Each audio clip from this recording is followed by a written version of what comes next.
Believe, believe. ఇంకో word వచ్చేసి believe in, believe in. రెండిటికి ఒకటైనా మీనింగ్, రెండిటికి ఏమైనా తేడా ఉందా?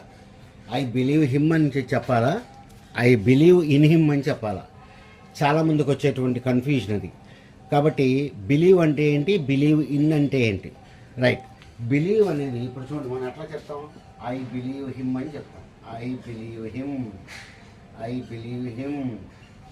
He's not telling the truth, I don't believe him అని చెప్పి అంటాం. I don't believe him, please believe me అంటారు, అంటే నన్ను నమ్ము అని. కాబట్టి ఈ బిలీవ్ అనేది మనం ఎట్లా వాడతామంటే, ఒకడు చెప్పింది మనం ఒప్పుకుంటాం అనే మీనింగ్లో వాడతాం. ఒకడు చెప్పింది నేను ఒప్పుకుంటున్నాను, ఐ బిలీవ్ హిమ్, వాడు చెప్పేది నేను ఒప్పుకుంటున్నాను అనేటువంటి మీనింగ్లో మనం దీన్ని వాడతాం. ఏంటి, ప్లీజ్ బిలీవ్ మీ అని చెప్పి అన్నాడు ఒక ఆయన, అంటే నేను చెప్పేది నమ్ము అని.